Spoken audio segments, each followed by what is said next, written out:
അടിമകളല്ല. മനസ്സിലായ?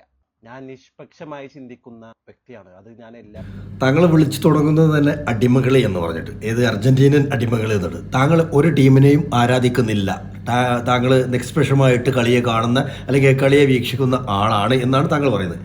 അങ്ങനെയുള്ള ഒരാളുടെ അക്കൗണ്ടിൽ മുഴുവൻ അർജന്റീനയെ തരം താഴ്ത്തുന്ന വീഡിയോസുകൾ മാത്രമേ ഉള്ളൂ. അർജന്റീന ഫിഫ പോയി എന്നൊക്കെ പറഞ്ഞിട്ട് മാത്രം അർജന്റീന കുറ്റപ്പെടുത്തുന്ന ഒരു വീഡിയോസ് അല്ലാതെ താങ്കളുടെ അക്കൗണ്ടിൽ മറ്റൊരു വീഡിയോസ് ഞാൻ കണ്ടിട്ടില്ല. അതിൻ്റെ അർത്ഥം എന്താണ്? ബ്രായേക്കാളും അതിൽ അപ്പുറത്ത് താങ്കൾ നല്ലൊരു ഫാൻസാണ് ഏതെങ്കിലും ഒരു ടീമിൻ്റെ. ഒരുപക്ഷെ ചിലപ്പം ബ്രസീലായിരിക്കും, താങ്കൾ ഇംഗ്ലണ്ടിനും അല്ല മറ്റുള്ളതിനൊന്നും അല്ല എന്നൊക്കെ പറയുന്നുണ്ട്. പക്ഷെ നല്ലൊരു ആരാധകനാണ് എന്ന് മനസ്സിലായിട്ടുണ്ട്. കാരണം അല്ലാതെ അർജന്റീന ഇത്രത്തോളം തരം താഴ്ത്തി കാണില്ല. താങ്കളുടെ അക്കൗണ്ട് ഞാൻ മുഴുവൻ നോക്കി. അർജന്റീന എന്ന് പറഞ്ഞ ടീമിൻ്റെ ആ ഒരു കുറ്റപ്പെടുത്തലല്ലാതെ വേറെ ഫുട്ബോളിനെ കുറിച്ച് വേറെ ഒന്നും താങ്കൾക്ക് പറയാനില്ല, അല്ലെങ്കിൽ വേറെ ഒരു ടീമിൻ്റെ പരാജയത്തെക്കുറിച്ചോ വിജയത്തെക്കുറിച്ചോ ഒന്നും പറയാനില്ല. അങ്ങനെ ആകുമ്പോൾ താങ്കൾ എങ്ങനെയാണ് നിഷ്പക്ഷമായിട്ട് താങ്കൾ ഇതിനെക്കുറിച്ച് പറയുന്നത്? അതുകൊണ്ട് നല്ലോണം പൊള്ളുന്നുണ്ട്.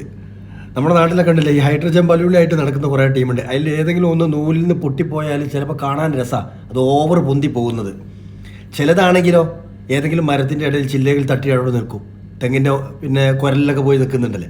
അതേ അവസ്ഥയാണ് താങ്കൾക്ക്. മൊത്തത്തിൽ എയറിൽ കയറിയിട്ടില്ല, പകുതിയിൽ ഇങ്ങനെ നിൽക്കുകയാണ്. ഇനി അടുത്ത ഫൈനലാകുമ്പോഴത്തേനും ഏതെങ്കിലും ഒരു രീതിയിൽ പലതും ഉണ്ടാവണോ, പലതും പറഞ്ഞുണ്ടാക്കോ. അതൊക്കെ ഈ ടീമിന് എന്താണല്ലോ കുറേ ഹേറ്റേഴ്സ് കൂടുമ്പോഴാണ് ഞങ്ങൾക്ക് ശക്തി. ഞങ്ങൾ ആരാധകരും അല്ലെങ്കിൽ ഞങ്ങളുടെ ടീമിൻ്റെ ഒരു ഐക്യം നിങ്ങൾ കണ്ടിട്ട് കുരുപൊട്ടിയോടൊന്നും കാര്യമില്ല. അപ്പോൾ താങ്കളോട് പറയാനുള്ളത്, ഒരു വിലയിരുത്തുമ്പം അല്ലെങ്കിൽ നിഷ്പക്ഷമായിട്ട് നിങ്ങൾ നിന്ന് ഫുട്ബോളിനെ വിലയിരുത്തുകയാണെന്നുണ്ടെങ്കിൽ ആ ലെവലിൽ ഫുട്ബോളിനെ കുറിച്ച് സംസാരിക്കുക. അല്ലെങ്കിൽ ഒരു ടീമിനെ മാത്രം കുറ്റപ്പെടുത്തുമ്പോൾ നമ്മൾ എന്താ ചിന്തിക്കുക? താങ്കളുടെ പിന്നിൽ ഏതോ ഒന്നുണ്ട്, അതും അർജന്റീനയെ കൊണ്ട് പരാജയപ്പെട്ടതാണ്, അല്ലെങ്കിൽ അർജന്റീന പരാജയപ്പെടാൻ കാത്തു നിൽക്കുന്ന ഏതോ ഒരു ടീമിൻ്റെ ഏതോ ഒരു നെടുന്തൂടായിട്ട് താങ്കൾ നിൽക്കുന്നുണ്ട്. പക്ഷേ എന്താണല്ലോ മനസ്സ് തുറന്ന് പറയാൻ കഴിയില്ല, അംഗീകരിക്കാൻ കഴിയുന്നില്ല.